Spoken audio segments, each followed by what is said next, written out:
के लिए कुछ नहीं लाया हूँ, तुम सब लोग मुझे कुछ न कुछ खिलाओ। सब लोगों को लगा कि हमारा तो बहुत बड़ा सौभाग्य है, आज भगवान हमसे स्वयं कुछ खाने को मांग रहे हैं। तो सब लोगों ने कहा, लाला हमारी ओर मुख करके तुम्हें बैठना पड़ेगा।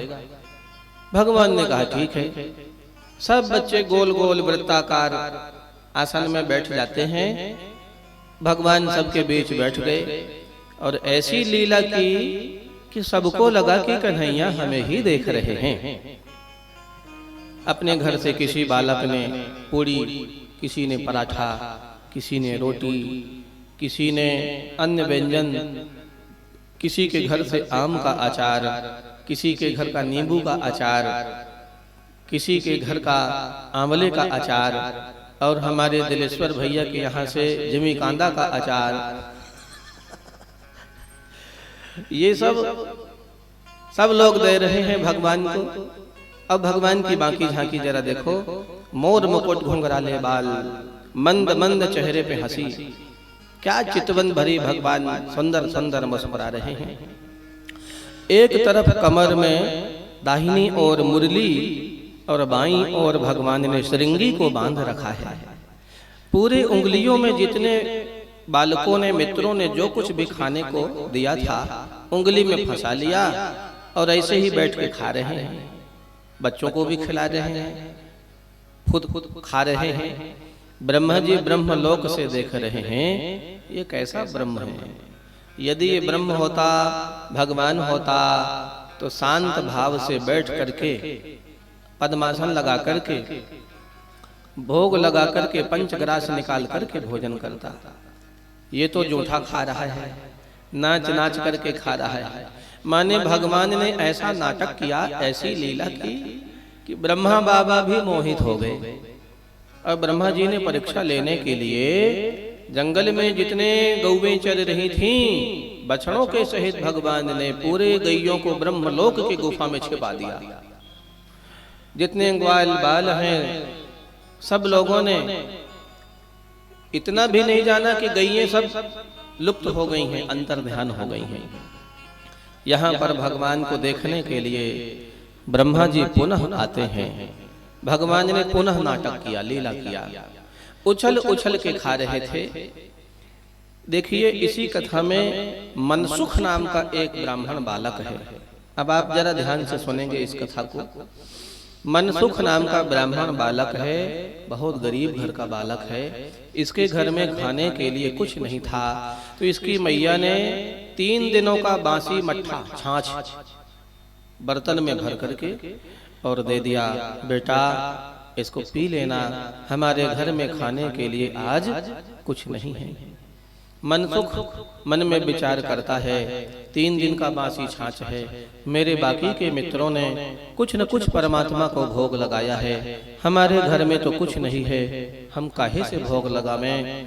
आंसू भर करके वह मनसुख पेड़ के पीछे जा करके और उस बासी छाछ को अकेले ही पीने लगा। जानता था कि कन्हैया को दूंगा तो कहीं कन्हैया की तबीयत खराब न हो जाए। ऐसा मन में भाव रख करके अकेले ही उस बासी छाछ को पीना शुरू करता है। सर्वांतर्यामी परब्रह्म तो सब कुछ जानते हैं ना। भगवान जानबूझ करके मनसुख के पास पहुंच जाते हैं। मनसुख, अरे ओ मनसुख, मेरे मित्र क्या पी रहे हो? जरूर कोई उत्तम वस्तु होगी, इसीलिए तुम अकेले पी रहे हो ना, अकेले खा रहे हो।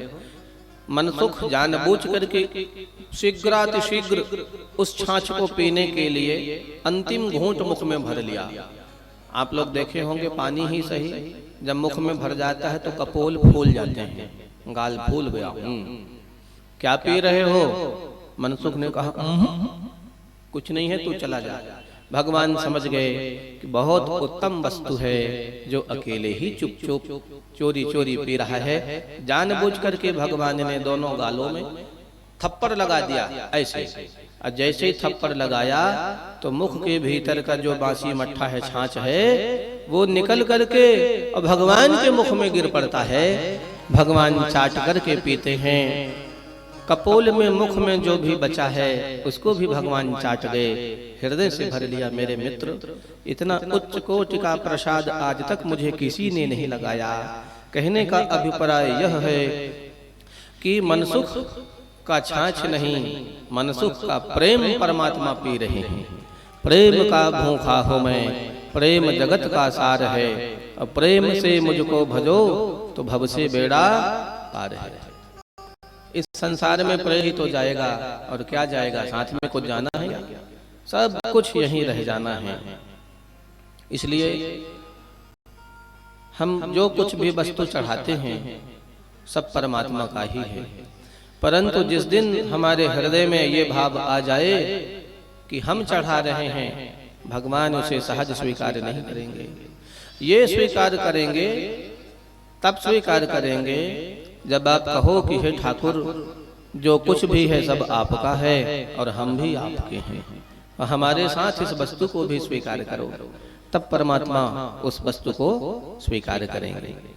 तो इस तरह से ब्रह्मा जी को मोह हो जाता है, और ब्रह्मा जी ने बाल गोपालों को भी छिपा दिया। भगवान ने कहा, जो जिस विधि से मेरी भजन करेगा उसी विधि से मैं भी भगवान का स्वभाव है, भजन करते हैं।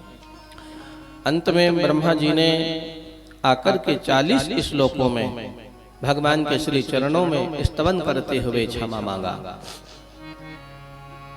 नौमीडते ब्रबपुषे तदिदंबराय गुंजावतंस परिपिच्छल सन्मुखाय वन्यस्रजे कवल वेत्र विशाल वेणु लक्ष्मी श्रिये मृदुपदे पशुपांग जाय। भगवान ब्रह्मा ने श्री कृष्ण के चरणों में आकर के और 40 श्लोकों में स्तुति की। कहा